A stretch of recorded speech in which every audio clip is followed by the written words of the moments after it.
தூய்மை பணியாளர்களுக்கு தாகம் தீர்க்கும் திண்டுக்கல் மாவட்ட நிர்வாகம். சுட்டெரிக்கும் கோடை வெயிலும் அயராது தங்கள் பணியை செய்யும் பல தொழிலாளர்களில் தூய்மை பணியாளர்களும் ஆவர்.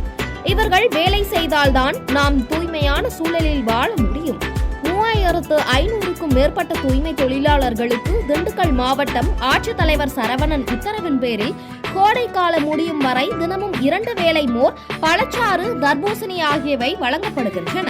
வெயில் அதிகமாக இருக்கும் காலை 11 மணி முதல் பிற்பகல் 2 மணி வரை தூய்மை பணியாளர்கள் வெளியே செல்லாமல் குப்பையை தரம் பிரிக்கும் வேலையில் ஈடுபடவும் அறிவுறுத்தப்பட்டுள்ளது.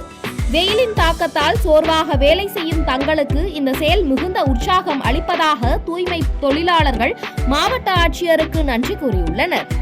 ஆட்சியாளர் அவர்கள் சிறப்பு திட்டம் கொண்டு வந்திருக்காங்க. அதன்படி எங்க ஊராட்சியிலிருந்து எங்களுக்கு 2 நேரமும் ஜூஸ், மோர், தண்ணி பழம் இது கொண்டாந்து கொடுக்குறாங்க. இது திண்டுக்கல் மாவட்டத்தில் மட்டும் இந்த திட்டம் நடைபெறுது.